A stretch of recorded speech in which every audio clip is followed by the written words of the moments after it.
ನಮೋಸ್ತು ಮಹಾರಾಜಿ. ಮೊದಲನೆಯ ಪ್ರಶ್ನೆ, ಸ್ವಾಧ್ಯಾಯ ಯಾಕೆ ಮಾಡಬೇಕು? ಸ್ವಾಧ್ಯಾಯ ಮಾಡುವುದರಿಂದ ನಮಗೆ ದೊರೆಯುವ ಫಲವೇನು? ಮಿಥ್ಯಾ ಜ್ಞಾನವನ್ನು ದೂರ ಮಾಡಿಕೊಳ್ಳುವ ಉದ್ದೇಶದಿಂದ ನಾವು ಸ್ವಾಧ್ಯಾಯವನ್ನು ಮಾಡಬೇಕು. ಸ್ವಾಧ್ಯಾಯವನ್ನು ಮಾಡುವಂತಹ ನಮಗೆ ಎಂಥ ಶಾಸ್ತ್ರಗಳ ಸ್ವಾಧ್ಯಾಯ ಮಾಡಬೇಕು ಅಂತಂದರೆ, ಯಾವ ಶಾಸ್ತ್ರಗಳನ್ನು ಓದುವುದರಿಂದ ನಮ್ಮ ಮಿಥ್ಯಾಜ್ಞಾನ ದೂರ ಆಗಬಹುದೋ ಅಂಥ ಜಿನ ಭಗವಂತರ ವಚನಗಳ ಶಾಸ್ತ್ರಗಳನ್ನು ಓದಬೇಕು. ಅವುಗಳನ್ನು ಬಾರಿ ಬಾರಿಗೆ ಚಿಂತನೆ ಮಾಡಿಕೊಳ್ಳಬೇಕು. ನಿರಂತರ ಯಾವಾಗಲೂ ಓದುತ್ತಾ ಇರಬೇಕು. ಇಂಥ ಒಂದು ಕ್ರಿಯೆಯನ್ನು ಮಾಡುವುದೇ ಸ್ವಾಧ್ಯಾಯ. ಇಂಥ ಸ್ವಾಧ್ಯಾಯದಿಂದ ನಮ್ಮ ಮಿಥ್ಯಾಜ್ಞಾನವೆಲ್ಲ ದೂರಾಗಿ ಸಮ್ಯಕ್ ಜ್ಞಾನ ಪ್ರಾಪ್ತವಾಗಿ ನಮಗೆ ಕಲ್ಯಾಣವಾಗುತ್ತದೆ. ಇದೇನಾ?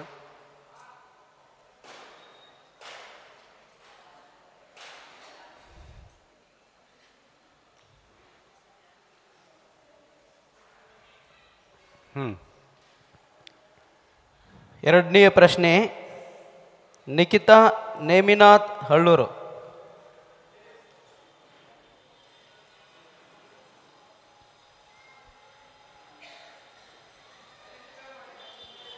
ನಮೋಸ್ತು ಮಹಾರಾಜಿ.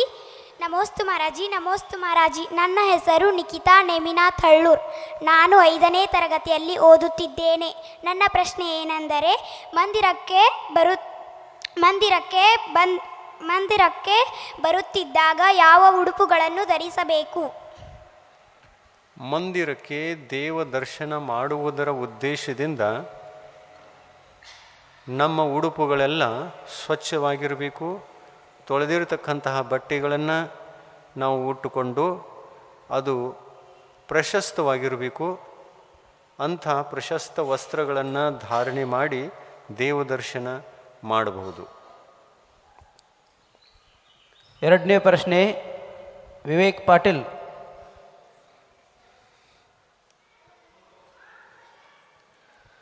ಮೂರನೇ ಪ್ರಶ್ನೆ, ಸರ್ವಜ್ಞ ಎಂದರೇನು? ಸರ್ವಜ್ಞ ಅಂತ ಯಾರನ್ನು ಕರೆಯುತ್ತಾರೆ? ಅವರೇ ಸರ್ವಜ್ಞ ಅಂತ ನಾವು ಹೇಗೆ ತಿಳಿಯಬೇಕು? ಒಳ್ಳೆಯ ಪ್ರಶ್ನೆ. ಸರ್ವಜ್ಞ ಅಂದರೆ ಯಾವ ಮುನಿಗಳು ತ್ಯಾಗ ಮತ್ತು ತಪಸ್ಸಿನ ಶಕ್ತಿಯಿಂದ ತಮ್ಮ ಜ್ಞಾನಾವರಣೀಯ ಕರ್ಮಗಳನ್ನೆಲ್ಲ ನಾಶ ಮಾಡಿಕೊಂಡು ಕೇವಲ ಜ್ಞಾನವನ್ನು ಪಡೆದುಕೊಳ್ತಾರೆ. ಅಂಥ ಮುನಿಗಳ ಜ್ಞಾನಕ್ಕೆ ಕೇವಲ ಜ್ಞಾನ ಅಂತಾರೆ. ಆ ಕೇವಲ ಜ್ಞಾನವನ್ನು ಪ್ರಾಪ್ತ ಮಾಡಿಕೊಂಡ ನಂತರವೇ ಆ ಮುನಿಗಳು ಸರ್ವಜ್ಞ ಅಂತ ಅನಿಸಿಕೊಳ್ತಾರೆ. ಈ ಜಗತ್ತಿನಲ್ಲಿ ಸರ್ವಜ್ಞ ಅನ್ನುವಂತಹ ಕವಿನೂ ಕೂಡ ಆಗಿ ಹೋಗಿದ್ದಾನೆ. ಸರ್ವಜ್ಞ ಅಂದರೆ ಹೆಸರಿನಿಂದ ಸರ್ವಜ್ಞ ಅಲ್ಲ, ನಮ್ಮ ಅನಾದಿ ಕಾಲದಿಂದ ನಮ್ಮ ಆತ್ಮನ ಜೊತೆಯಲ್ಲಿ ನಡೆದುಕೊಂಡು ಬರುವಂತಹ ಪಾಪಕರ್ಮಗಳು, ಘಾತಿ ಕರ್ಮಗಳು 4 ಪ್ರಕಾರದ ಘಾತಿ ಕರ್ಮಗಳು: ಜ್ಞಾನಾವರಣೀಯ, ದರ್ಶನಾವರಣೀಯ, ಮೋಹನೀಯ ಮತ್ತು ಅಂತರಾಯ. ಈ 4 ಪ್ರಕಾರದ ಘಾತಿ ಕರ್ಮಗಳಲ್ಲಿ ಯಾರು ಮೋಹನೀಯ ಕರ್ಮವನ್ನು ಸಂಪೂರ್ಣವಾಗಿ ಜಯಿಸಿಬಿಡುವರೋ ಅಂಥವರಿಗೆ ಉಳಿದ 3 ಪಾಪಕರ್ಮಗಳು, ಅಂದರೆ ಜ್ಞಾನಾವರಣೀಯ, ದರ್ಶನಾವರಣೀಯ ಮತ್ತು ಅಂತರಾಯ, ಈ ಘಾತಿ ಕರ್ಮಗಳನ್ನು ಅಂತರ ಮುಹೂರ್ತ ಕಾಲದಲ್ಲಿಯೇ ನಾಶ ಮಾಡಿಕೊಂಡು ಕೇವಲ ಜ್ಞಾನವನ್ನು ಪಡೀತಾರೆ. ಜ್ಞಾನಾವರಣೀಯ ಕರ್ಮಗಳು ನಾಶವಾದಾಗ ಕೇವಲ ಜ್ಞಾನ ಆಗುವುದು. ಇಂಥ ಕೇವಲ ಜ್ಞಾನವನ್ನು ಪ್ರಾಪ್ತ ಮಾಡಿಕೊಂಡತಕ್ಕಂತಹ ಮುನಿಗಳೇ ಅರ್ಹಂತ ಪರಮೇಷ್ಠಿಗಳು. ಘಾತಿ ಕರ್ಮಗಳು ನಾಶವಾದಾಗ ಅರಿಹಂತರಾಗ್ತಾರೆ. ನಾಶವಾಗದಿರುವಾಗ ಮುನಿಗಳಿದ್ದಿರ್ತಾರೆ. ಕೇವಲ ಜ್ಞಾನ ಮುನಿಗಳಿಗೆ ಅಷ್ಟೇ ಆಗುತ್ತೆ. ಶ್ರಾವಕರಿಗೆ ಶ್ರಾವಕ ಅವಸ್ಥೆಯಲ್ಲಿ, ಪರಿಗ್ರಹ ಅವಸ್ಥೆಯಲ್ಲಿ ಇದ್ದಂತಹ ಜೀವಿಗಳಿಗೆ ಕೇವಲ ಜ್ಞಾನ ಆಗುವುದಿಲ್ಲ. ಇನ್ನು ಶ್ರಾವಕ ಅವಸ್ಥೆಯಲ್ಲಿ ನೀವು ನಿಮ್ಮ ಚಿಕ್ಕ ಮಕ್ಕಳಿಗೆ ಹೆಸರನ್ನು ಇಡಬಹುದು, ಸರ್ವಜ್ಞ ಅಂತ ಇಟ್ಟಿರ್ತಾರಿಲ್ಲ ಕೆಲವೊಬ್ಬರು. ಸರ್ವಜ್ಞ ಅಂತಂದರೆ ಕೇವಲ ಜ್ಞಾನವರ್ಣಿ ಕರ್ಮ ನಾಶ ಆಗಿ ಅರ್ಹಂತ ಅವಸ್ಥೆಗೆ ಹೋಗಿದ್ದಾನೇನು? ಇಲ್ಲ. ಕೆಲವೊಬ್ಬರ ಹೆಸರನ್ನು, ಮಕ್ಕಳ ಹೆಸರನ್ನು ಇಟ್ಟಿರ್ತಾರಲ್ಲ, ಅರಿಹಂತ ಅಂತ ಇಟ್ಟಿರ್ತಾರೆ, ಸಿದ್ದಪ್ಪ ಅಂತ ಇಟ್ಟಿರ್ತಾರೆ. ಸಿದ್ದಪ್ಪ ಅಂದರೆ ಸಿದ್ಧ ಭಗವಂತ, ಅರಿಹಂತ ಅಂದರೆ ಅರಿಹಂತ ಭಗವಂತ. ಇಂಥ ಹೆಸರುಗಳನ್ನು ನಾವು ಯಾಕೆ ಇಡ್ತೇವೆ ಅಂತಂದರೆ, ನಮ್ಮ ಮಕ್ಕಳಲ್ಲಿಯೂ ಕೂಡ ಅಂಥ ಭಗವಂತನ ಗುಣಗಳು ಬರಲಿ ಅನ್ನುವ ಶುಭ ಉದ್ದೇಶದಿಂದ ನಾವು ಮಕ್ಕಳ ಹೆಸರನ್ನು ಈ ಥರದಲ್ಲಿ ಇಡ್ತೇವೆ. ಸರ್ವಜ್ಞ ಅನ್ನುವಂಥದ್ದು ಶಬ್ದ ಅತ್ಯಂತ ಪವಿತ್ರವಾದ ಶಬ್ದ. ಪರಮಾತ್ಮನ ಜ್ಞಾನ ಗುಣದ ಕಾರಣದಿಂದ ಪರಮಾತ್ಮನಿಗೆ ಸರ್ವಜ್ಞ ಅಂತ ಕರೆದಿದ್ದಾರೆ.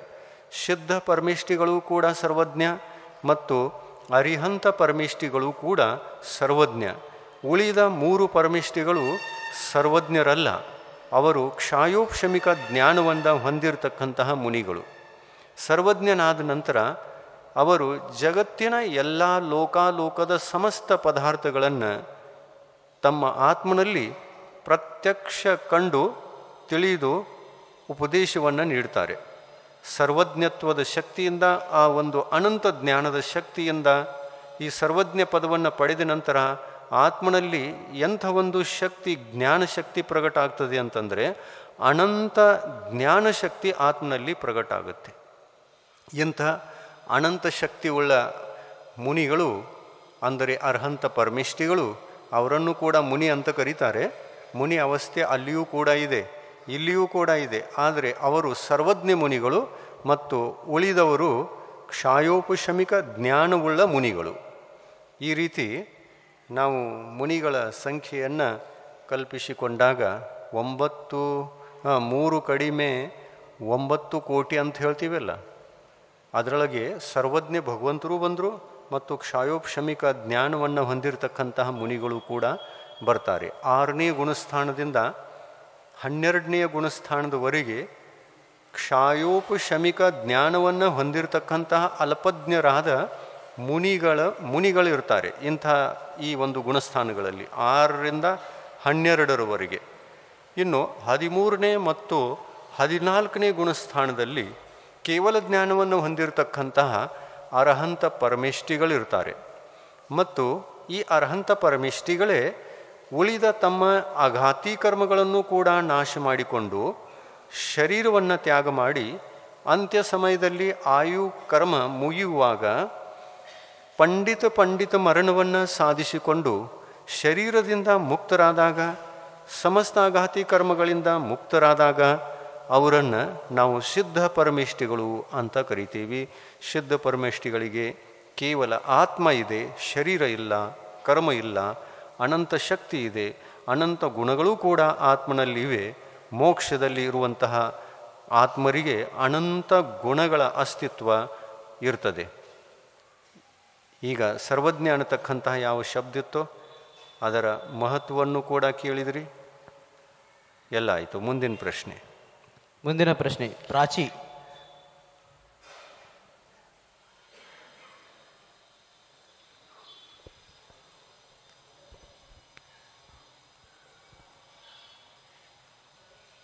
ನಮೋಸ್ತು ಮಹಾರಾಜಿ, ನಮೋಸ್ತು ಮಹಾರಾಜಿ, ನಮೋಸ್ತು ಮಹಾರಾಜಿ. ನನ್ನ ಹೆಸರು ಪ್ರಾಚಿ ರವಿ ಹನ್ಗುಂದ್. ನಾನು 7ನೇ ತರಗತಿಯಲ್ಲಿ ಓದುತ್ತಿದ್ದೇನೆ. ನನ್ನ ಪ್ರಶ್ನೆ ಏನೆಂದರೆ, ಮಹಾರಾಜರು ಎದ್ದು ನಿಂತು ಆಹಾರ ಏಕೆ ಮಾಡುತ್ತಾರೆ? ಮಹಾರಾಜರು ಎದ್ದು ನಿಂತು ಆಹಾರ ಯಾಕೆ ಮಾಡ್ತಾರಂತಂದರೆ, ಅವರು ತಮ್ಮ ಜೀವನದಲ್ಲಿ ಒಂದು ಸಂಕಲ್ಪವನ್ನು ಮಾಡಿರ್ತಾರೆ.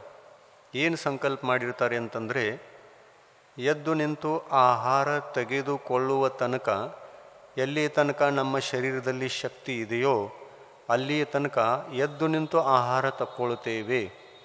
ಮತ್ತು ಯಾವಾಗ ಈ ಶಕ್ತಿ ಇಲ್ಲ ಅಂತ ಅನ್ನಿಸ್ತದೆಯೋ ಅಲ್ಲಿಂದ ಸಲ್ಲೇಖನ ಮರಣದ ಕಾಲ ಬಂತು ಅಂತ ತಿಳ್ಕೊಂಡು ಶರೀರದ ಮೋಹ ಮಮತ್ವವನ್ನು ತ್ಯಾಗ ಮಾಡಿ ಸಲ್ಲೇಖನ ಮರಣದ ಕಡೆಗೆ ಹೋಗುವಂತಹ ಪ್ರಯತ್ನ ಮಾಡ್ತಾರೆ.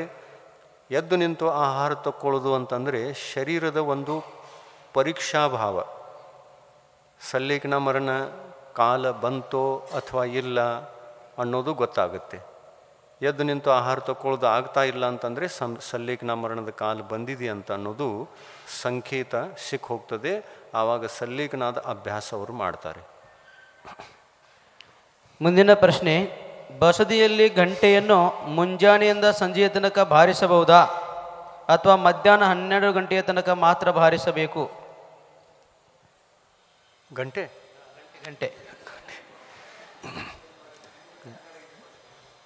ಏನೋ ಇನ್ನೊಮ್ಮೆ ಮಂದಿರದಲ್ಲಿ ಗಂಟೆಯನ್ನು ಮುಂಜಾನೆಯಿಂದ ಸಂಜೆಯ ತನಕ ಬಾರಿಸಬಹುದಾ ಅಥವಾ ಮಧ್ಯಾಹ್ನ 12 ಗಂಟೆಯ ತನಕ ಮಾತ್ರ ಬಾರಿಸಬೇಕು? ಗಂಟೆಯನ್ನು ಬಾರಿಸುವುದರ ಉದ್ದೇಶ ಇಷ್ಟೇ. ಗಂಟೆಯನ್ನು ಬಾರಿಸಿದ ತಕ್ಷಣ ನಮ್ಮ ಮನಸ್ಸು ಶುಭ ಭಾವಗಳಿಂದ ಶುಭ ಪರಿಣಾಮಗಳಿಂದ ಕೂಡಿ ಮನಸ್ಸಿನ ಎಲ್ಲ ಚಿಂತೆಗಳು ಎಲ್ಲ ಅಶುಭ ಭಾವಗಳು ದೂರಾಗಿ ಮನಸ್ಸು ಪವಿತ್ರ ಆಗ್ತದೆ. ಅದಕ್ಕೆ ಮನಸ್ಸಿನ ಪವಿತ್ರತೆಯ ಪ್ರಾಪ್ತಿಗಾಗಿ ಮತ್ತು ಶುಭ ಗಂಟೆಯ ಶುಭ ಧ್ವನಿಯನ್ನು ಕೇಳುವುದಕ್ಕಾಗಿ ಗಂಟೆಯನ್ನು ಬಾರಿಸ್ತೇವೆ. ಗಂಟೆ ಕೇಳಿದ ತಕ್ಷಣ ನಮ್ಮ ಮನಸ್ಸು ಪವಿತ್ರ ಆಗೋದು ಅತಿ ಮುಖ್ಯ. ಗಂಟೆ ಬಾರಿಸಿದ ನಂತರ ಮನಸ್ಸು ಪವಿತ್ರ ಆಗಲಿಲ್ಲ ಅಂತಂದರೆ ಗಂಟೆ ಬಾರಿಸುವುದು ವ್ಯರ್ಥ.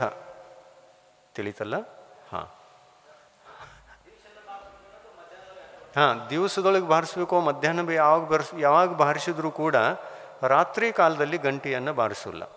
ರಾತ್ರಿಯ ಕಾಲದಲ್ಲಿ ನೀವು ದೇವ ದರ್ಶನ ಮಾಡಬಹುದು, ಆರತಿ ಮಾಡಬಹುದು ಅಷ್ಟೇ ವಿನಃ ಬಾರಿಸುವಂಥ ಕ್ರಿಯೆಗಳು, ಉತ್ಸವದ ಕ್ರಿಯೆಗಳು, ಇವು ಪೂಜಾ ಕ್ರಿಯೆ ಆಗಲಿ ಉತ್ಸವದ ಕ್ರಿಯೆ ಆಗಲಿ ರಾತ್ರಿಯಲ್ಲಿ ಆಗುವಂತಹ ಕ್ರಿಯೆಗಳು ಅಲ್ಲ. ರಾತ್ರಿಯಲ್ಲಿ ಪೂಜಾ ಕ್ರಿಯೆ ಆಗೋಲ್ಲ. ಇನ್ನು ಗಂಟೆಯನ್ನು ಬಾರಿಸುವುದು ಕೂಡ ಪೂಜಾ ಕ್ರಿಯೆ ಒಂದು ಅಂಗ. ಪೂಜಾ ಮಾಡುವುದಿದ್ದರೆ ಗಂಟೆ ಬಾರಿಸಬೇಕು, ಅಥವಾ ಹಗಲಿನಲ್ಲಿ ಬಂದು ದರ್ಶನ ಮಾಡುವುದಿದ್ದರೂ ಕೂಡ ಗಂಟೆಯನ್ನು ಬಾರಿಸಿ ದರ್ಶನ ಮಾಡಬಹುದು. ಆದರೆ ರಾತ್ರಿಯಲ್ಲಿ ದರ್ಶನ ಮಾಡ್ತಾ ಇರ್ತೀರಿ ಅಂತಂದರೆ ಗಂಟೆಯನ್ನು ಬಾರಿಸುವಂಥ ಅವಶ್ಯಕತೆ ಏನೂ ಇಲ್ಲ. ಯಾಕೆಂದರೆ ಅದೊಂದು ಪೂಜಾದ ಅಂಗಿದೆ ಅಂತ ಹೇಳಿಬಿಟ್ಟು ರಾತ್ರಿಯಲ್ಲಿ ನಿಷಿದ್ಧ ಇದೆ. ಮುಂದಿನ ಪ್ರಶ್ನೆ, ಐಶ್ವರ್ಯ ಕರ್ಣವಾಡಿ.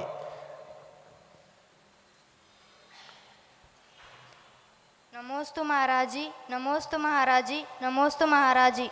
ನನ್ನ ಹೆಸರು ಐಶ್ವರ್ಯ ನೇಮಿನಾಥ್ ಕರ್ಣವಾಡಿ. ನಾನು 9ನೇ ತರಗತಿಯಲ್ಲಿ ಓದುತ್ತಿದ್ದೇನೆ. ನನ್ನ ಪ್ರಶ್ನೆ ಏನೆಂದರೆ ಪಾಪವೇನೆಂದರೇನು? ಪಾಪ ಎಂದರೆ ಏನು? ಪಾಪ ಅಂದರೆ ಕೆಟ್ಟು ಮನಸ್ಸಿನಿಂದ ಹಿಂಸೆಯನ್ನು ಮಾಡುವುದು. ಇದು ಪಾಪದ ಕ್ರಿಯೆ. ಮನಸ್ಸಿನಲ್ಲಿ ಕೆಟ್ಟ ಭಾವಗಳೇ ಮುಖ್ಯವಾದ ಪಾಪದ ಭಾವಗಳು. ಭಾವಗಳು ಕೆಟ್ಟು ಹೋದಾಗ ಕೆಟ್ಟು ಕರ್ಮಗಳೂ ಕೂಡ ನಮಗೆ ಕಟ್ಟುತ್ತವೆ. ಕೆಟ್ಟ ಕರ್ಮಗಳು ಕಟ್ಟಿದಾಗ ಕಾಲಾಂತರದಲ್ಲಿ ಅವು ಉದಯಕ್ಕೆ ಬಂದಾಗ ನಮಗೆ ಕೆಟ್ಟ ಫಲಗಳನ್ನು ಕೂಡ ಕೊಡಬಹುದು. ಕರ್ಮಗಳ ಕೆಟ್ಟ ಫಲ ಸಿಕ್ಕಾಗ ನಮಗೆ ಒಳ್ಳೆಯದನಿಸುವುದಿಲ್ಲ, ನಮಗೆ ಬಹಳ ಕೆಟ್ಟ ಅನಿಸುತ್ತೆ, ದುಃಖ ಆಗ್ತದೆ, ಸಂಕಟ ಬರ್ತದೆ. ಆ ಕಾಲದಲ್ಲಿ ಇನ್ನಿಷ್ಟು ನಾವು ದುಃಖಿಗಳಾಗಿ ಆರ್ತ ರೌದ್ರ ಧ್ಯಾನಗಳನ್ನು ಮಾಡಿಕೊಳ್ತಾ ಕೂತ್ಕೊಳ್ತೇವೆ. ಇಂಥ ಕೆಟ್ಟ ಭಾವಗಳೇ ಕೆಟ್ಟ ಪಾಪಕರ್ಮಗಳ ಬಂಧನಕ್ಕೆ ಕಾರಣ. ಇದನ್ನೇ ಪಾಪ ಅಂತ ತಿಳ್ಕೊಳ್ಬೇಕು. ಮುಂದಿನ ಪ್ರಶ್ನೆ, ಮೃತ್ಯು ಆದ ನಂತರ ಆ ವ್ಯಕ್ತಿಯ ಹೆಸರಿನಲ್ಲಿ ದಾನ ಕೊಡಬೇಕು ಅಥವಾ ಬೇಡ? ವ್ಯಕ್ತಿಯ ಹೆಸರಿನಲ್ಲಿ ದಾನ ಅಂತಂದರೆ ವ್ಯಕ್ತಿಯ ಹೆಸರಿನಲ್ಲಿ ನೀವು ಶಾಸ್ತ್ರದಾನ ಮಾಡಬಹುದು, ಶಾಸ್ತ್ರ ಛಾಪಿಸ್ಬೋದು. ಇನ್ನು ವ್ಯಕ್ತಿಯ ಹೆಸರಿನಲ್ಲಿ ಒಂದು ಲೋಕ ಮೂಢತೆ, ಅಜ್ಞಾನ ಅಂತಂದರೆ ಶಾಸ್ತ್ರೋಕ್ತವಾಗಿ ಹೇಳದೇ ಇರತಕ್ಕಂತಹ ಕಾರ್ಯ ಅಂತಂದರೆ ಮೃತ್ಯು ಆದ ನಂತರ ಮೃತ್ಯು ಭೋಜ ಅಂತ ಹೇಳಿಬಿಟ್ಟು ಬಹಳಷ್ಟು ಜನರಿಗೆ ಮೃತ್ಯು ಭೋಜನವನ್ನು ಮಾಡಿಸುವುದು. ಮಾಡ್ತಾರಲ್ಲ ಕೆಲವೊಬ್ರು, ಇಲ್ಲಿ ಮಾಡ್ತಾರಲ್ಲ. ಇದು ಎಲ್ಲ ಕಡೆಗಿತ್ತು. ಉತ್ತರ ಭಾರತದಲ್ಲಂತೂ ಇತ್ತು, ಅಲ್ಲಿಯೂ ಈಗ ಎಲ್ಲ ಬಂದಾಗಿಬಿಟ್ಟಿದೆ. ಅಲ್ಲಿ ಉತ್ತರ ಭಾರತದಲ್ಲೂ ಎಲ್ಲೂ ಈಗ ಮೃತ್ಯು ಭೋಜನವನ್ನು ಮಾಡುವುದೇ ಇಲ್ಲ. ಮೃತ್ಯು ಭೋಜನ ಅಂತಂದರೆ ಊರಕ್ಕೆಲ್ಲ ಊಟ ಹಾಕೋದು ಸತ್ರ ಅಂತ ಹೇಳಿಬಿಟ್ಟು. ಸಾಲ ತೆಗೆದ್ರೆ ತೆಗೆಯೋದು, ಆದರೆ ಊಟ ಹಾಕೋದೆ. ಸಾಲ ತೆಗೆದು ಊಟ ಹಾಕಿದ್ರು ಹಾಕೋದು. ಇದು ವೈದಿಕ ಪರಂಪರೆಯಲ್ಲಿದೆ ಮೃತ್ಯು ಭೋಜನ. ಜೈನ ಧರ್ಮದಲ್ಲಿ ಮೃತ್ಯು ಭೋಜನದ ಉಪದೇಶ ನಮ್ಮ ತೀರ್ಥಂಕರ ಭಗವಂತರು ಮಾಡಿಲ್ಲ. ಆದ್ದರಿಂದ ನಾವು ದಿಗಂಬರ ಜೈನರು ಮೃತ್ಯು ಭೋಜನ ಹಾಕುವಂತಹ ಪದ್ಧತಿಯನ್ನು ಬಂದ್ ಮಾಡಬೇಕು. ಇದೇನು ಒಳ್ಳೆಯದಲ್ಲ. ಆದರೆ ಮೃತರ ಹೆಸರಿನಲ್ಲಿ ನಾವು ಶಾಸ್ತ್ರದಾನ ಮಾಡಬಹುದು. ಅವರ ಸ್ಮರಣೆಗಾಗಿ, ಸಂಸ್ಮರಣೆಗಾಗಿ ಶಾಸ್ತ್ರ ದಾನ ಮಾಡಲಿಕ್ಕೆ ಏನು ಅಡ್ಡಿ ಇಲ್ಲ. ಮುಂದಿನ ಪ್ರಶ್ನೆ ಸುನಿತಾ ಕರ್ಣವಾಡಿ.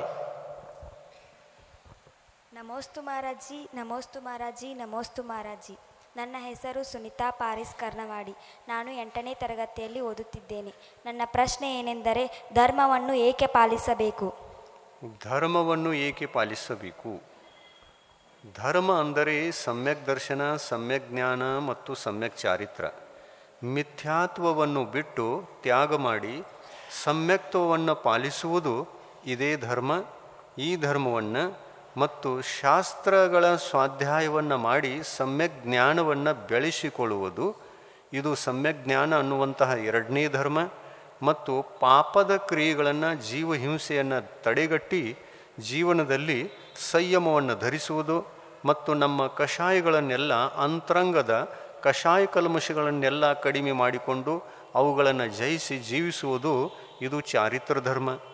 ಈ 3 ಪ್ರಕಾರದ ಧರ್ಮಗಳನ್ನು ಪಾಲಿಸುವುದರಿಂದ ನಮ್ಮ ಇತಿಹಾಸದಲ್ಲಿ, ನಮ್ಮ ಪೂರ್ವಭವಗಳಲ್ಲಿ ಎಷ್ಟು ಕರ್ಮಗಳನ್ನು ನಾವು ಮಾಡಿ ಬಂದಿರ್ತೇವೆ ಅಂಥ ಕರ್ಮಗಳೆಲ್ಲ ನಾಶವಾಗಿ ನಮ್ಮ ಆತ್ಮನಿಗೆ ಮೋಕ್ಷ ಸಿಗ್ತದೆ ಅನ್ನುವ ಉದ್ದೇಶದಿಂದ ನಾವು ಧರ್ಮವನ್ನು ಪಾಲಿಸಬೇಕು.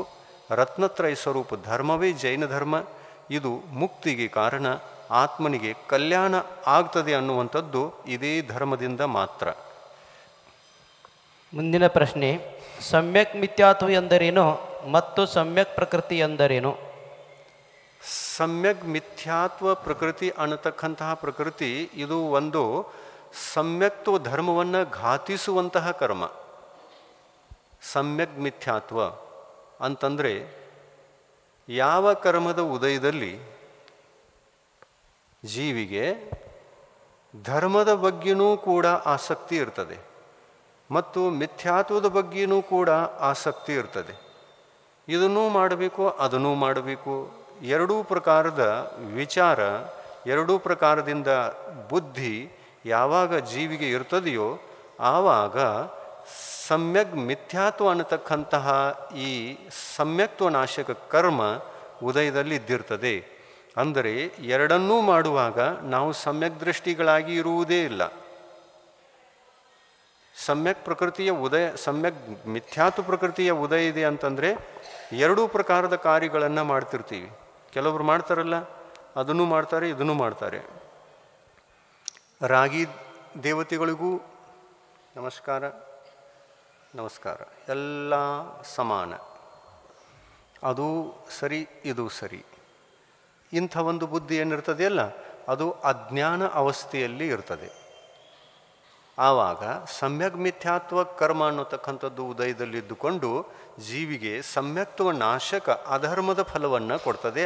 ಅಧರ್ಮದ ಭಾವಗಳು, ಪರಿಣಾಮಗಳು ಅದರಲ್ಲಿ ಉತ್ಪನ್ನ ಆಗ್ತವೆ. ಸಮ್ಯಕ್ ಪ್ರಕೃತಿ ಒಂದು ಉಳಿತು. ಸಮ್ಯಕ್ ಪ್ರಕೃತಿ ಅಂತಂದರೆ ಯಾವ ಕರ್ಮದ ಉದಯದಲ್ಲಿ ನಾವು ಸಮ್ಯಕ್ ದೃಷ್ಟಿಗಳಾಗಿದ್ದರೂ ಕೂಡ ಅಲ್ಪ ಸ್ವಲ್ಪ ಆಂಶಿಕ ರೂಪದಲ್ಲಿ ಸಮ್ಯಕ್ತ್ವಕ್ಕೆ ಕಲಂಕ ಬರುವಂತಹ ದೋಷಗಳು, ಸಣ್ಣ ಸಣ್ಣ ದೋಷಗಳು ಹತ್ತುತ್ತವೆಯೋ ಅದಕ್ಕೆ ಸಮ್ಯಕ್ ಪ್ರಕೃತಿಯ ದೋಷ ಅಂತ ಅಂತಾರೆ. ಸಮ್ಯಕ್ ಪ್ರಕೃತಿ ಉದಯದಲ್ಲಿದ್ದಾಗ ನಮ್ಮ ಕ್ಷಾಯೋಪಶಮಿಕ ಸಮ್ಯಕ್ತ್ವ, ಕ್ಷಾಯಿಕ ಸಮ್ಯಕ್ತ್ವ ಅಲ್ಲ, ಕ್ಷಾಯೋಪಶಮ ಸಮ್ಯಕ್ತ್ವ, ಕ್ಷಾಯೋಪಶಮ ಸಮ್ಯಕ್ತ್ವ ಸ್ವಲ್ಪ ಕಲಂಕಿತ ಆಗ್ತದೆ, ನಾಶ ಏನೂ ಆಗೋಲ್ಲ. ಅದಕ್ಕಂತಾರೆ ಸಮ್ಯಕ್ ಪ್ರಕೃತಿ. ಮುಂದಿನ ಪ್ರಶ್ನೆ ವರ್ಷಾ ಅಸ್ಕಿ.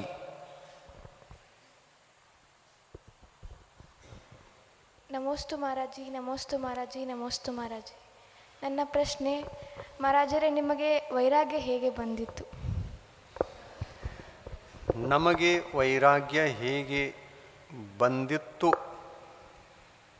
ಅನ್ನುವಂತಹ ಪ್ರಶ್ನೆಯ ಉತ್ತರವನ್ನು ಕೇಳಿದಾಗ ನಿಮಗೂ ಎಲ್ಲರಿಗೂ ವೈರಾಗ್ಯ ಬರುವಂತಿದ್ದರೆ ನಾವು ಉತ್ತರವನ್ನು ಕೊಡ್ತೀವಿ.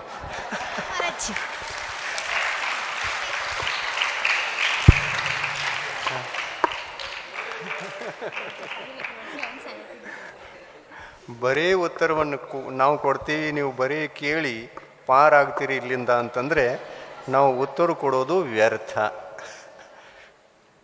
ನಮಗೆ ವೈರಾಗ್ಯ ಹೇಗೆ ಬಂದಿತ್ತು ಅಂತಂದರೆ, ನಿಮಗೆ ಬರಲಿ ಬರದೇ ಇರಲಿ ನಂತರ ಬಂದ್ರೂ ನಡೀತದೆ, ಸ್ವಲ್ಪ ಉದಾರ ಕೊಟ್ಬಿಡ್ತೀವಿ ಉತ್ತರ.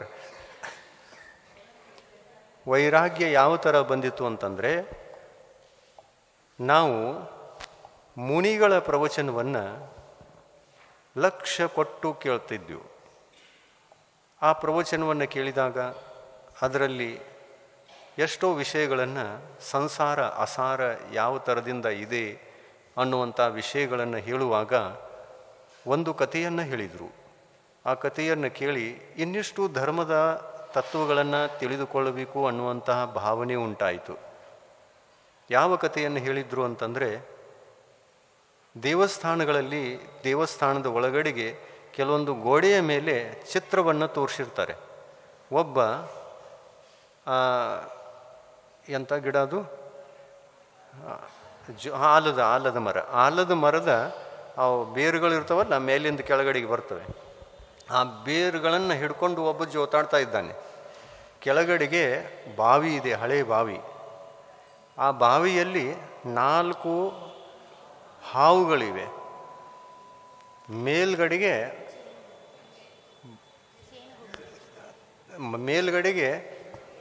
ತಮ್ಮ ಮುಖವನ್ನು ಎತ್ತಿ ಬಾಯಿ ತೆರೆದುಕೊಂಡು ಪ್ರತೀಕ್ಷೆ ಮಾಡ್ತಾ ಇದ್ದಾವೆ ಹಾವುಗಳು.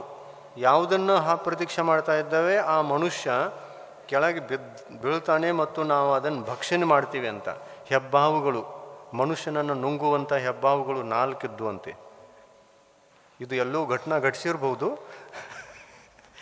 4 ಹೆಬ್ಬಾವುಗಳು ಆ ಮನುಷ್ಯನನ್ನು ನುಂಗಬೇಕು ಅನ್ನುವಂತಹ ಪ್ರತೀಕ್ಷೆಯನ್ನು ಮಾಡ್ತಾ ಇದ್ದಾವೆ. ಮತ್ತು ಆ ಮರವನ್ನು ಅಳಗಾಡಿಸ್ತಕ್ಕಂಥ ಕಾರ್ಯವನ್ನು ಒಂದು ಆನೆಯೂ ಕೂಡ ಮಾಡ್ತಾ ಇದೆ. ಆನೆ ಮರವನ್ನು ತನ್ನ ಸೊಂಡೆಯಲ್ಲಿ ಹಿಡ್ಕೊಂಡು ಅದನ್ನು ಅಳಗಾಡಿಸಿ ಆ ಮನುಷ್ಯನನ್ನು ಕೆಡಿತಾ ಇದೆ, ಕೆಡೀಲಿಕ್ಕೆ ಪ್ರಯತ್ನ ಮಾಡ್ತಾ ಇದೆ.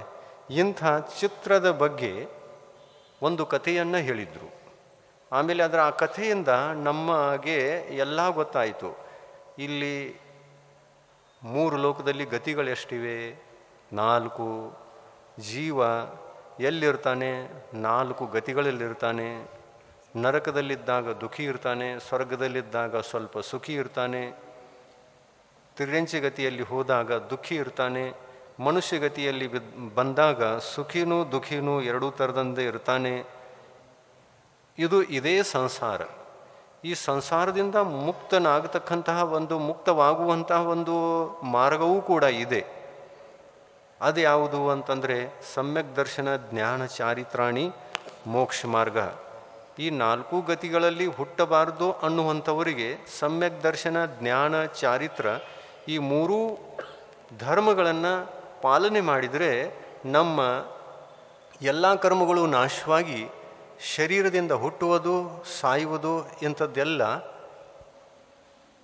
ನಾಶವಾಗ್ತದೆ, ಬಂದಾಗುತ್ತದೆ ಅನ್ನುವಂಥ ವಿಷಯ ಗೊತ್ತಾಯಿತು. ಆಮೇಲೆ ಇದು ಯಾವ ಥರ ಕರ್ಮ ಅಂದರೆ ಏನು, ಕರ್ಮಗಳು ಎಷ್ಟು ಪ್ರಕಾರ, ಅವುಗಳನ್ನು ನಾಶ ಮಾಡಬೇಕು ಅಂತಂದರೆ ಎಂಥ ಪರಿಣಾಮಗಳನ್ನು, ಎಂಥ ಭಾವಗಳನ್ನು, ಎಂಥ ಪುರುಷಾರ್ಥವನ್ನು ನಾವು ನಿರಂತರ ಮಾಡಬೇಕು, ಇಂಥದ್ದನ್ನೆಲ್ಲ ಸ್ವಾಧ್ಯಾಯ ಮಾಡಿದಾಗ ನಮ್ಮ ವೈರಾಗ್ಯ ಹೆಚ್ಚಾಗ್ತಾ ಅತಿ ಹೆಚ್ಚಾದಾಗ ಎಲ್ಲ ಬಿಟ್ಬಿಟ್ಟಿವಿ. ಹಾಗೆ ಇದನ್ನು ಕೇಳಿದ್ರಲ್ಲ, ನೀವು ಆ ಕಥೆಯನ್ನು ಓದ್ರಿ. ಮತ್ತು ಈಗ ಉದಾರ ಭಾವ ಮನಸ್ಸಿನಿಂದ ನಿಮಗೆ ಉತ್ತರ ಏನೋ ಕೊಟ್ಟಿದ್ದೀವಿ, ನೀವು ವೈರಾಗ್ಯಗಳಾಗಿ ದೀಕ್ಷಾ ತಗೊಳ್ಳಿ ಅಂತ ಆಶೀರ್ವಾದ ಮಾಡ್ತೀವಿ.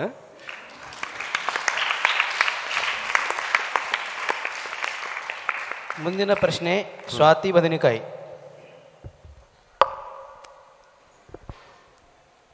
ನಮೋಸ್ತು ಮಹಾರಾಜಿ, ನಮೋಸ್ತು ಮಹಾರಾಜಿ, ನಮೋಸ್ತು ಮಹಾರಾಜಿ. ನನ್ನ ಹೆಸರು ಸ್ವಾತಿ ಮಹಾವೀರ್ ಬದ್ನಿಕಾಯಿ. ನಾನು 8ನೇ ತರಗತಿಯಲ್ಲಿ ಓದುತ್ತಿದ್ದೇನೆ. ನನ್ನ ಪ್ರಶ್ನೆ ಏನೆಂದರೆ, ನೀವು ಏಕೆ ನಿಮ್ಮ ಕೂದಲನ್ನು ಕಿತ್ತುಕೊಳ್ಳುವಿರಿ? ಪೂರ್ತಿ ಕೇಳು. ಹಾಂ, ಯಾಕೆ ಕಿತ್ತುಕೊಳ್ತೀರಾ ಈ ಥರ ಅಲ್ಲ? ಹಾಂ, ನಾವು ಎಲ್ಲ ಪರಿಗ್ರಹಗಳನ್ನು ಬಿಟ್ಟವರು.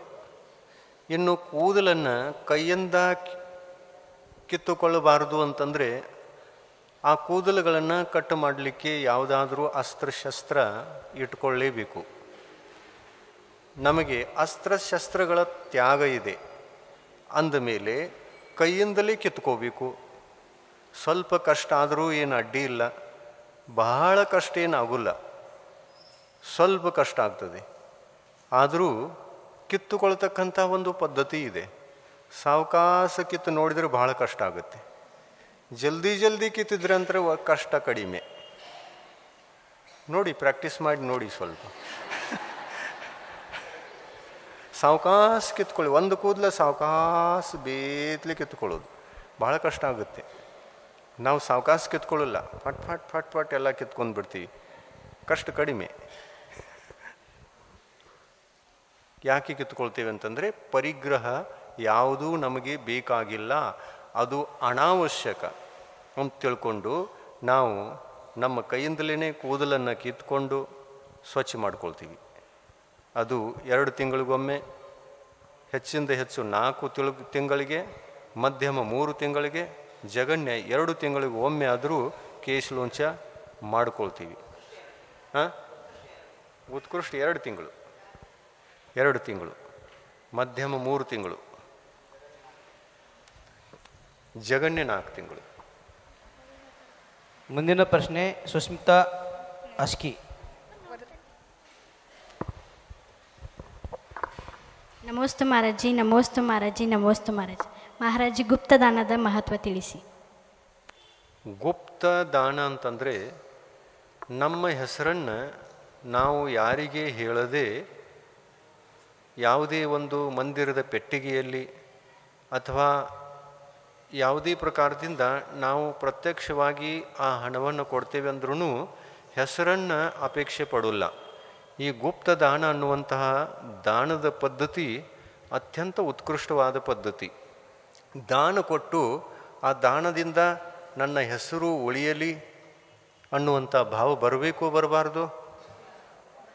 ಏನು ಬರಬಾರ್ದಲ್ಲ. ದಾನ ಕೊಟ್ಟಾಗ ನಾನು ದಾನ ಕೊಟ್ಟೆ ಅನ್ನುವಂತಹ ಅಭಿಮಾನ, ಕಷಾಯ ಭಾವ, ಮಾನ ಕಷಾಯ ಬರಬಾರ್ದು. ಕಷಾಯವನ್ನು ಜಯಿಸುವಂಥವರು ಗುಪ್ತದಾನವನ್ನು ಮಾಡ್ತಾರೆ. ಇನ್ನು ಕೆಲವೊಬ್ಬರು ಟ್ಯಾಕ್ಸ್ ಹತ್ತಬಾರ್ದು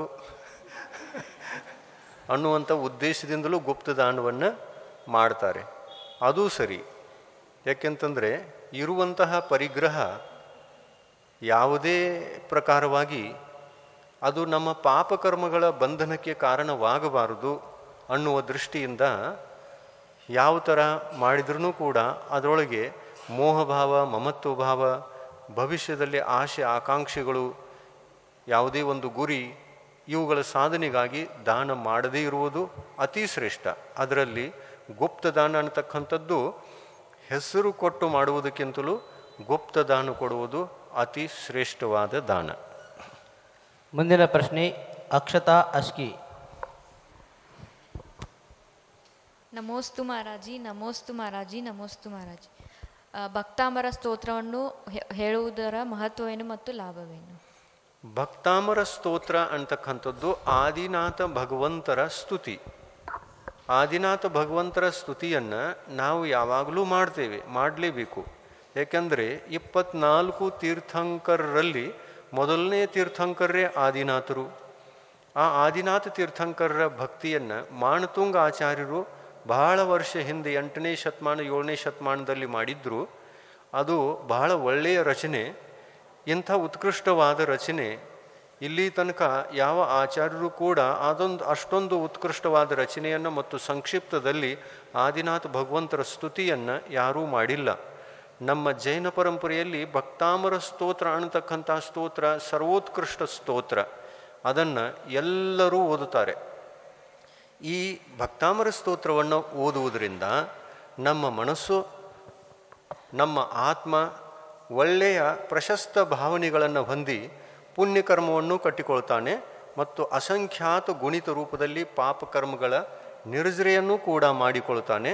ಮತ್ತು ಅದರ ಅಂತಿಮ ಫಲ, ಮುಖ್ಯವಾದ ಫಲ ಏನು ಅಂತಂದರೆ, ಇಂಥ ಕರ್ಮ ನಾಶ ಮಾಡಿಕೊಳ್ಳುವಂತಹ ಪ್ರಯತ್ನ, ಪುರುಷಾರ್ಥ ನಮ್ಮದು ಸ್ತೋತ್ರ ಓದುವುದರಿಂದ, ಇನ್ನು ಸಂಯಮ ಧಾರಣೆ ಮಾಡುವುದರಿಂದ ಇದೇ ಥರ ಮುಂದುವರಿಯಿತು ಅಂತಂದರೆ ಮೋಕ್ಷವೇ ಅಂತಿಮ ಅದರ ಫಲ. ಮಹಾರಾಜಿ ಗುರುದಾದಶಿ.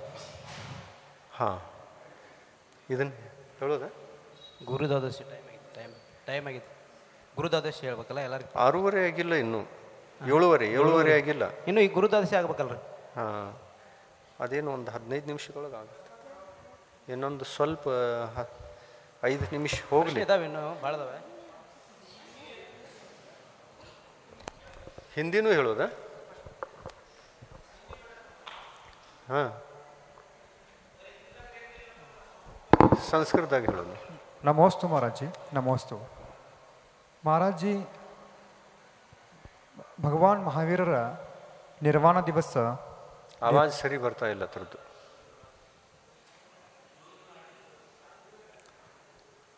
ಭಗವಾನ್ ಮಹಾವೀರರ ನಿರ್ವಾಣ ದಿವಸ ದೀಪಾವಳಿಯ ಅಮಾವಾಸ್ಯೆ. ಆ ದಿವಸದಂದು, ಅಂಥ ಪವಿತ್ರ ಪಾವನ ದಿವಸದಂದು ಮಹಾವೀರ ಭಗವಂತರ ಪೂಜೆಯನ್ನು ಅಥವಾ ಅವರ ಅಷ್ಟಕವನ್ನು ಮಾಡಲಾರದೇನೆ ಕೇವಲ ಲಕ್ಷ್ಮೀ ಪೂಜೆಯನ್ನು ಮಾಡ್ತಕ್ಕಂಥ ಪ್ರಥೆ ಇದೆ ಸಮಾಜದಲ್ಲಿ.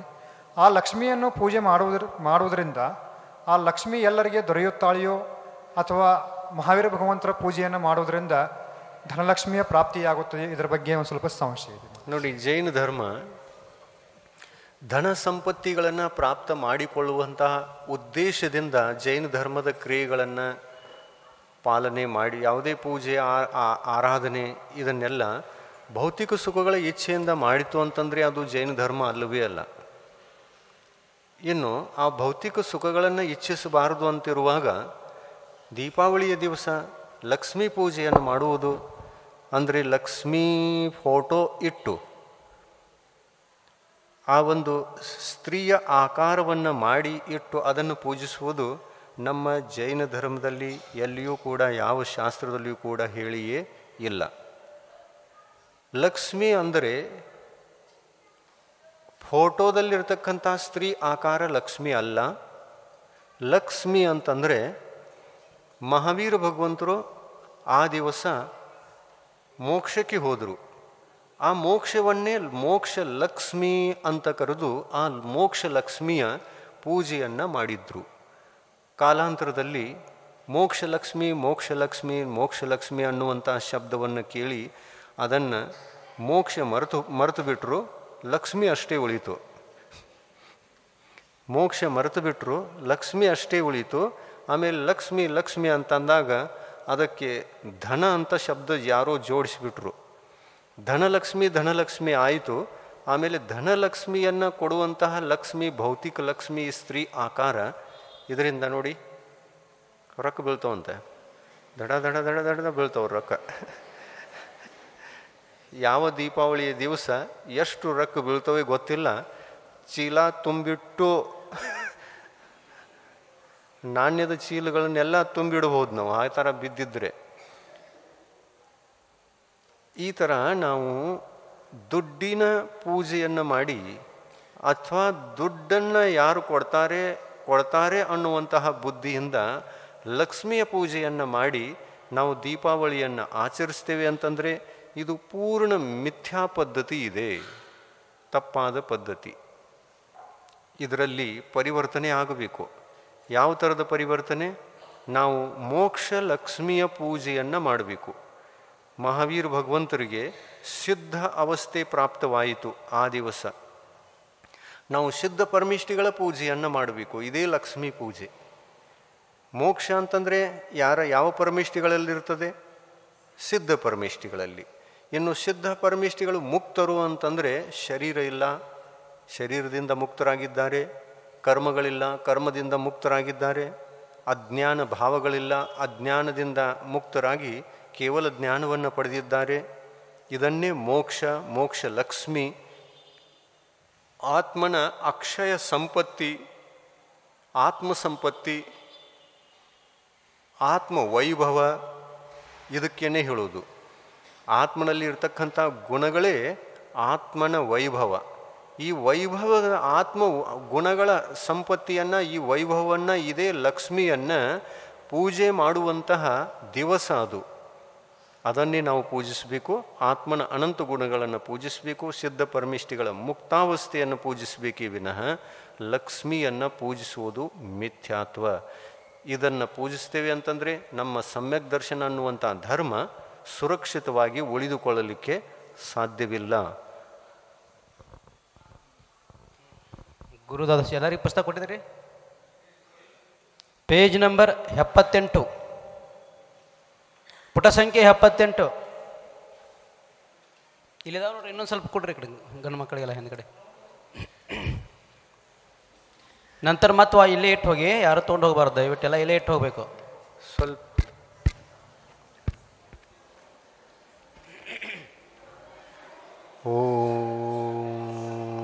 ಸ್ವಲ್ಪ आवाज़ ಸ್ವಲ್ಪ ಹೊಡಿತೈತೆ. थोड़ा फट रहा है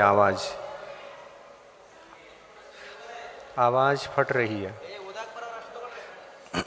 हाँ, ಗುರು ದ್ವಾದಶಿ ಪೇಜ್ ನಂಬರ್ ಎಷ್ಟು? ಹಿಂದಿ ರೀ, ಹಿಂದಿ 78. ಎಲ್ಲರಿಗೂ ಪೇಜ್ ನಂಬರ್ ಹೇಳಿ. 78 ಹಿಂದಿ, ಗುರು ದ್ವಾದಶಿ 78ನೇ ಪೇಜ ಗುರು ದ್ವಾದಶಿ. ಹಿಂದಿಯಲ್ಲಿ ಹೇಳೋದ? ಸಂಸ್ಕೃತ ಬೇಡ, ಸಂಸ್ಕೃತ ಭಾಳ ಚಲೋ ಐತಿ. ಬೇಕಾದ್ರೆ ಹಿಂದಿ ನಾಳೆ ಹೇಳಿದ್ರು ಬರ್ತೈತಿ. ಅಲ್ಲೇ 76 ಪುಟ ಸಂಖ್ಯೆ ಸಂಸ್ಕೃತ ಐತಿ ನೋಡ್ರಿ. ಹಿಂದಿ ದೊಡ್ಡದಿದೆ, ಸಂಸ್ಕೃತ ಸಣ್ಣದಿದೆ. 76 ಪುಟ ಸಂಖ್ಯೆ 76.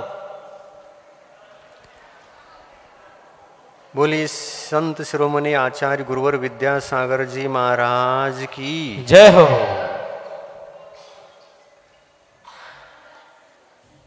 ನಾವು ಒಂದು ಪದವನ್ನು, ಒಂದು ಪದ ಅಂದರೆ ಒಂದು ಶ್ಲೋಕದಲ್ಲಿ 4 ಪದಗಳಿವೆ. ಯಾರು ಮಾತಾಡಬಾರ್ದು. ನಾವು ಒಂದು ಪದವನ್ನು ಉಚ್ಚಾರಣೆ ಮಾಡಿದ ನಂತರ ನೀವು ಮಾಡಬೇಕು ಅದನ್ನು. ಗುರುರ್ಮಾತಾ ಸಮೋವಪ್ತಾ ಗುರುರ್ಬಂಧುರ್ಮಹಾಸಖಾ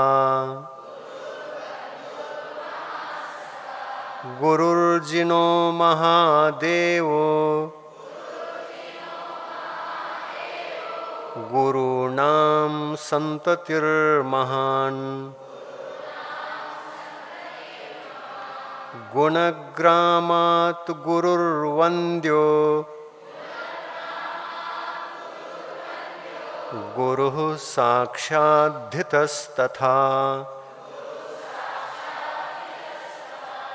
ಗುರುಃ ಕಲ್ಯಾಣರೂಪತ್ವಾತ್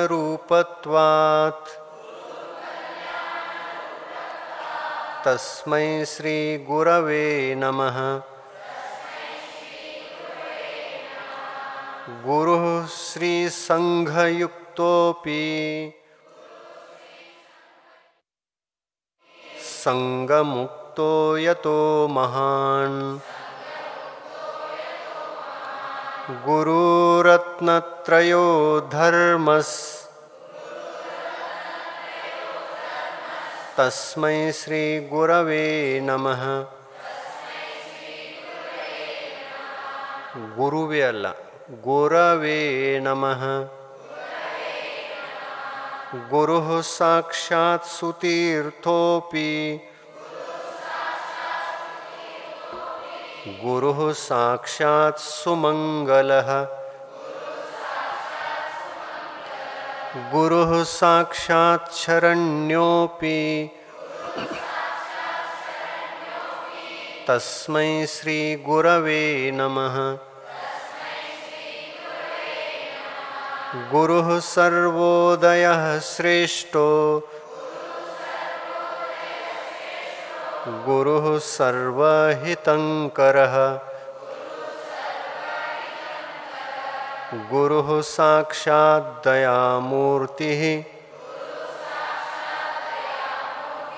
तस्मै श्री गुरवे नमः।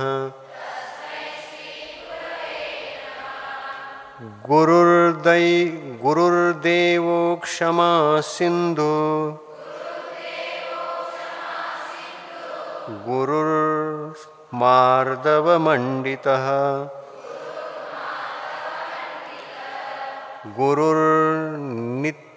नित्यार्जवो भावस्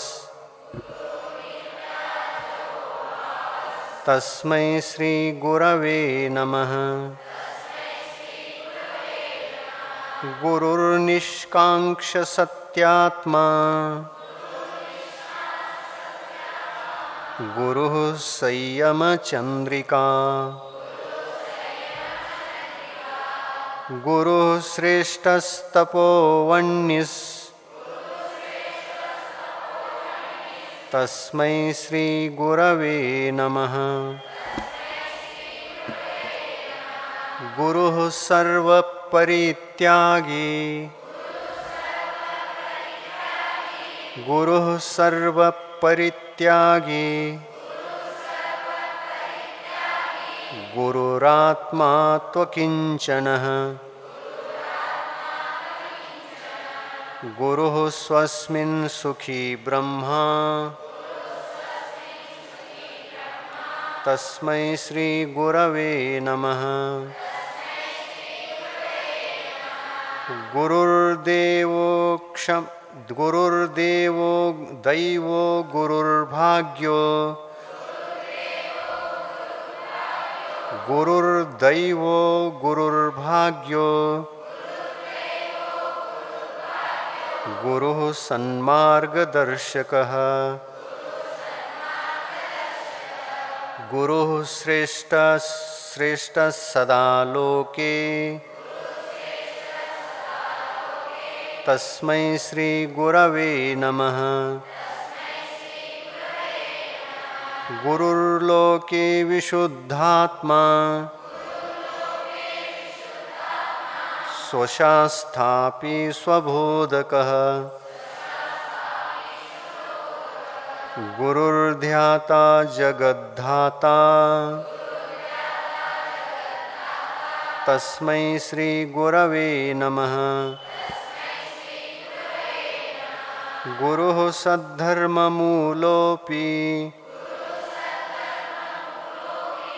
गुरुर्मोदाकृतिः सदा गुरुर्वीरो गुरुः शूरस् तस्मै श्री गुरवे नमः। विद्या सिंधु गुरुः साक्षात् गुरूणां सत्यसन्ततिः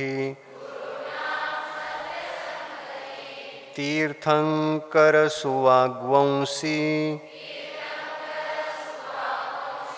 कलौ काले लसेदिह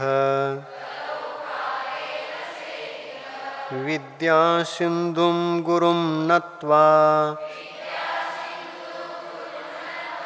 ध्यात्वात्मनि विशुद्धितः स्तुतिं योऽसौ पठेन्नित्यं स याति परमं सुखम्। रतिं गतावसावेति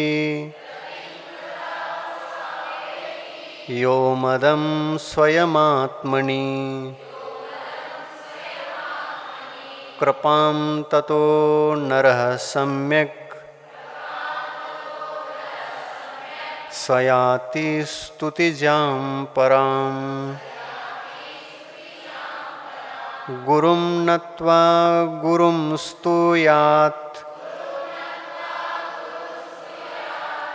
स्वात्मज्ञं तं गुणाकरम्। मनः शान्ते विदेर्हाण्यै भक्ता स्वात्माभिलाषिनः ಭಕ್ತಾ ಸ್ವಾತ್ಮಾಭಿಲಾಷಿನಃ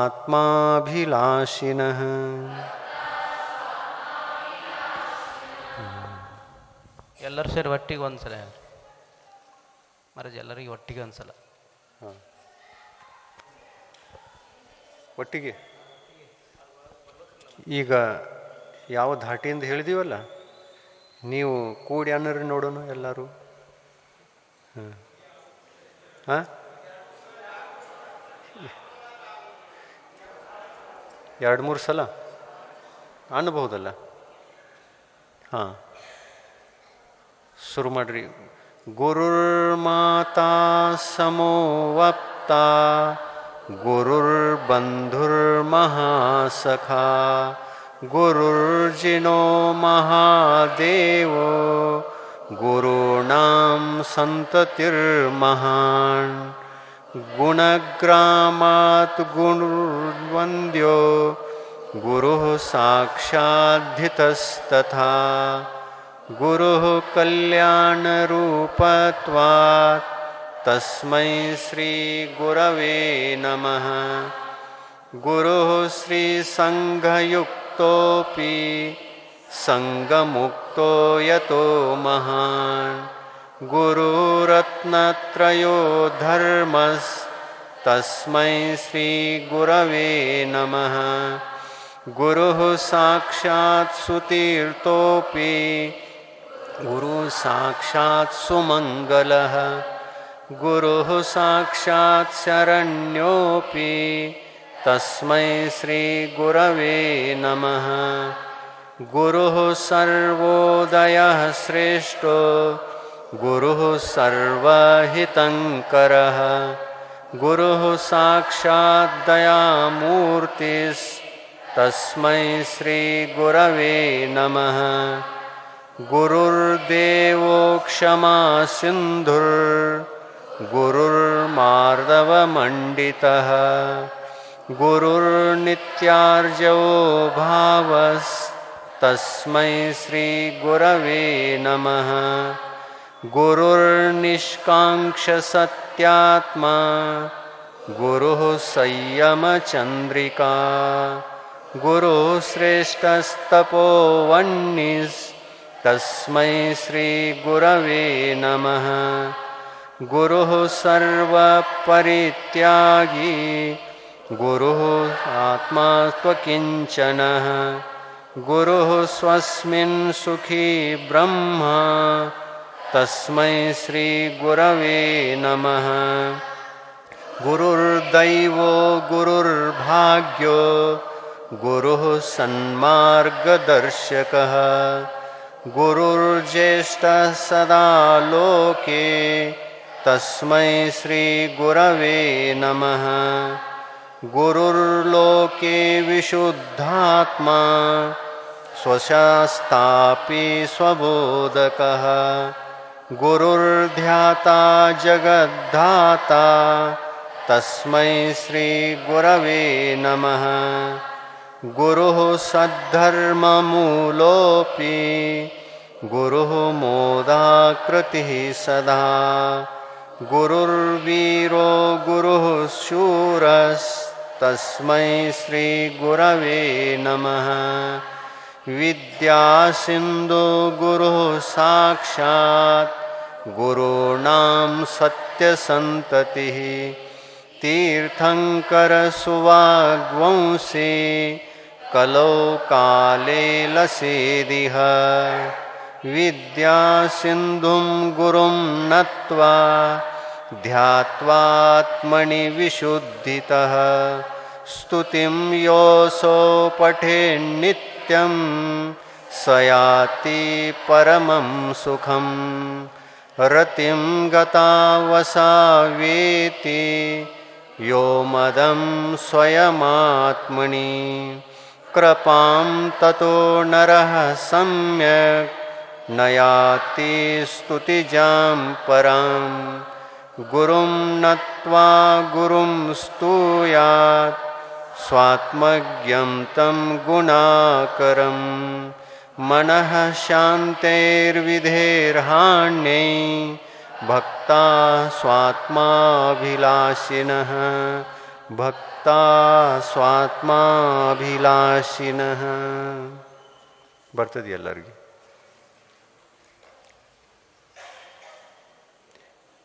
ಹಿಂದಿ ಅನ್ಬೇಕಾ? ಹಿಂದಿ ಸ್ವಲ್ಪ ಒಂದು 4 ಪದ್ಯ ನಾಳೆ ಪೂರ ಹೇಳೋಣ.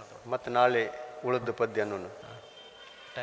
ಟೈಮ್ ಆಗಿತ್ತು, ನಾಳೆ ಪೂರ ಹೇಳ್ರಿ. ಆಯ್ತು ಪೂರ ನಾಳೆ ಪೂರ ಹೇಳೋಣ. ಮಹಾರಾಜ್ ನಾಳೆ ತಗೊಂಡ್ರಿ ಹಿಂದಿ ಇರಲಿ, ನಾಳೆ ತಗೊಂಡು. ಹಾಂ, ಪುಸ್ತಕ ಎಲ್ಲ ವಾಪಸ್ ಇಲ್ಲೇ ಇಡ್ರಿ. ನೋಡ್ರಿ, ಪುಸ್ತಕ ಯಾರೂ ಮನೆಗೆ ಒಯ್ಯೋದಿಲ್ಲ. ಎಲ್ಲ ಅತ್ಯಂತ ವಿನಯದಿಂದ ಪುಸ್ತಕ ಇಡೋದದೆ. ನೀವೆಲ್ಲ ಸಿಕ್ಕಂಗೆ ಆ ಕಡೆ ಈ ಕಡೆ ಎಲ್ಲ ಇಟ್ಟು ಹೋಗಬೇಡ್ರಿ. ವಿನಯದಿಂದ, ಅತ್ಯಂತ ವಿನಯದಿಂದ ಅಲ್ಲಿ ಪುಸ್ತಕಗಳನ್ನ ಅಲ್ಲಿ ಜನವಾನಿ ಶಾಸ್ತ್ರಗಳ ಹತ್ತಿರ ಅತ್ಯಂತ ವಿನಯದಿಂದ ಅಲ್ಲೇ ಇಡೋದಿದೆ. ಮತ್ತೆ ನಾಳೆ ತಗೊಳ್ದೈತೆ जिनवानी। प्रभु देव तुम्हारे पवित्र मुख से निसृत जो शीतल वाणी, जग जन मन के मल को धोती, अतः कहाती जिनवाणी। जयवंतो माँ जग में तब तक जब तक सूरज चांद रहे, शीश नवाते कर्म हरो माँ, अब तक हम विषयांद रहे, अब हम ना विषयांद रहे। जिनवानी माता की जय।